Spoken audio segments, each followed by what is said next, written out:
How did this whole delimitation exercise come about? Now, the Constitution, when it was adopted in 1950, it mandated proportional representation. So, as per the population, you had states getting allocated a certain number of seats. The exception was for small states and for union territories, which tend to have smaller populations. Now, in 1956, the total number of elected seats in the Lok Sabha was capped at 520. So, irrespective of the distribution, the total number of the Lok Sabha seats could not exceed 520. Subsequently, further amendments were made to the Constitution, which capped the number of seats at 552. Currently, the Lok Sabha has 543 seats. Article 82 mandates that the seat reallocation should happen after the census exercise every few years. Now, if you go on to see the last census that happened in 2011, in 1976, in fact, there was a freeze that was decided. This was in the middle of the emergency, mind you, that there will be a freeze in any delimitation exercise until the 2001 census, and that was in a bid to try and promote family planning. Then in 2001, when the Vajpayee Sarkar was in power, that freeze was extended by another 25 years because to promote further family planning. So 2026 is when the next delimitation is expected. The current seat provision in the Lok Sabha is based on the 1971 census. Currently, India's population is 1.4 billion. In 1971, it was about 400 million.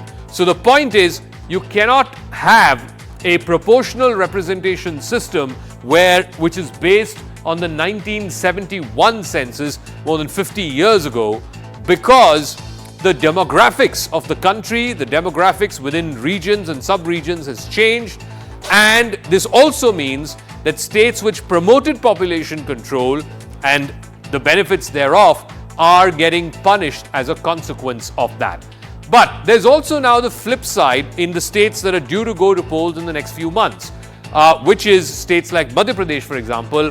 Because of the Congress's OBC push, state leaders are pushing for more tickets for OBC candidates. In fact, there are 105 seats out of 230 in Madhya Pradesh where the upper castes play a dominant or a swing role. They can control which candidate wins. In those 105 seats, the Congress is expected to face some kind of rebellion because of its OBC push. The Brahmins are a dominant factor, and the Thakurs in 45, the Brahmins in 60 seats. By dominant, we mean swing factor. They are the vote bank that decides which way the wind blows or which candidate eventually wins. The Brahmins call the shots in the Vindhyachal region. And remember, this is a critical region. This is a swing region. In the last election where the Congress sort of got its nose past the BJP, it's in this region that they tended to do well. The Brahmin dominance, of course, in Chambal. Chambal has about 20-odd seats. Last time the Congress did extremely well in Chambal because of Jyotiraditya Scindia. Again, Mahakaushal is another area where the Congress did well in the last election. Both of these areas, it could potentially face some rebellion. 8 Thakurs in the Council of Ministers in the current Madhya Pradesh government. So which means when there is a pushback, how may that play out for the Congress because of its OBC push? And is the BJP in a position to try and take advantage of that? If I can try and see, before we go to the guess, if the South factor is not ready yet, but we will try and discuss this with our guests.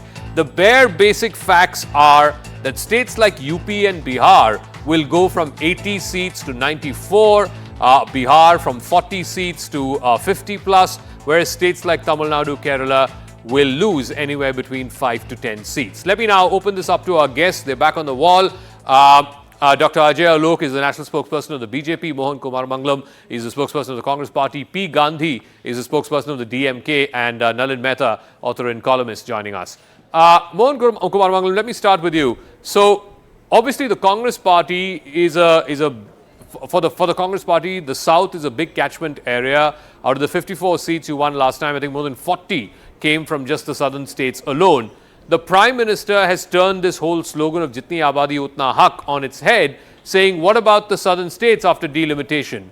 Are you okay if, because of the population control measures that the southern states instituted, they will tend to lose some seats? Therefore, jitni abadi utna haq, lesser population in the southern states means lesser seats. Are you okay with that as a Congress party?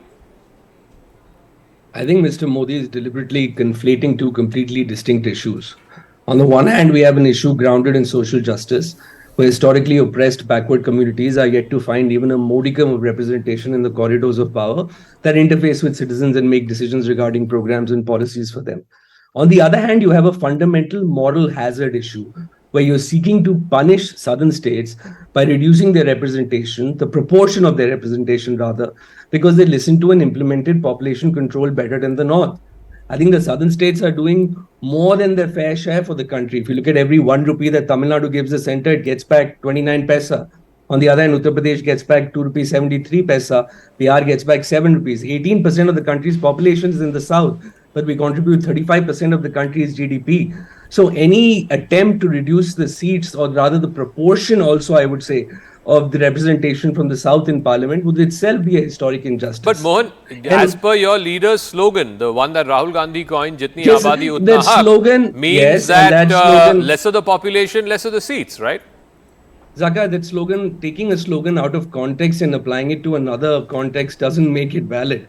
I mean, that slogan is particularly applying to the OBC issue, applying to proper representation of communities that have been oppressed, and talking about representation in government appointments where there is an interface with the citizen where discrimination occurs. We're not talking about applying that to everything. Okay. And in terms of proportional population, let me also say that this isn't an issue that's new. The 15th Finance Commission already chose to reset the date to 2001, and there was massive pushback for which they came up with the formula where you would have a more weighted approach to deciding how the horizontal devolution of funds takes place. They took a 12.5% weightage for demographic, 45% for income distance, 15% for population area. So they took a combination of things. And I think that's how, if and when delimitation happens, it will happen so that it's fair to everyone in the country. Ajay Alok of the BJP, the Congress is saying that the Prime Minister has conflated two separate and different issues. One is about social justice when it comes to, historically disadvantaged communities, socially backward communities. The other is about southern states who have implemented population control well, but you're going to punish them with delimitation, fewer seats for them, and states like UP and Bihar, which did not implement population control well, they are going to be rewarded. So they're saying it's two separate issues, and the BJP is deliberately conflating both of them. How do you respond? I have heard this word, matter of convenience. And it is frequently used in politics. Now I see how it is being practiced in politics. Just yesterday, Mr. Rahul Gandhi said, Jitni abadi utna haq. About Bihar, caste survey, he said that Bihar has 85% OBCs. I want OBCs counted in every state. Now when this delimitation comes, they are taking a U-turn. So this is called a absolute matter of convenience for them. Like how conveniently he becomes Janayudhari Brahman, and how conveniently he says that Congress to Musalmanon ki party. By looking at the figures right now, and by looking at the article, and by saving at the constitution, the delimitation has to happen. Now what we have to think, that how the represented proportion should come out, which comes for everyone's favor. Like UP, Bihar, if they have not done up a good population control, that's why Vajpayee ji in 2004 decided to freeze it. But how long can you freeze it? We have been freezing it for the last 40 years. In 76 it was freezed, in 2004 it was freezed. So it cannot be freezed. That chapter is over. So it literally, this is the time to ponder how to go about it. But by saying all this, Jitni Abadi Utna Haq, and just to catapult some kind of a vote bank, this is not going to happen. And so Mr. Rahul Gandhi, all these words are just bouncing back on him, and so they are getting rattled. All the thing is this. Okay. I want to, now I have the data, and this is as per an Indian Express report. This is, like I said, I'm not vouching for this data. This is what they have come up with, the calculation. If and when delimitation happens, as and when in 2026, as per the current population, the number of seats that Uttar Pradesh has, for example, is 80. It's the biggest state, of course. The projected seats in 2026, based on today's population, would be 94. So that's an increase of 14 seats. In Bihar, the state that Ajay Alok comes from, the current seats are 40. As per the current population, it would go up to 51. That's an increase of 14 seats. Now, if you were to look at Rajasthan, currently it has 25 seats. It would get 7 more seats as per the delimitation of 2026, so which means 32 seats as opposed to 25 right now. Madhya Pradesh, which has 29 right now, will get 5 more seats. It'll go up to 34. So most of the North Indian states will be gainers in the delimitation exercise. The biggest losers would be the southern states. Tamil Nadu, for example, right now has 39 seats. It would go down by 9 seats to 30 if delimitation were to happen. The state of Kerala, Rahul Gandhi is an MP from the state of Kerala. It has 20 seats right now. It will go down to 14, a decrease of 6.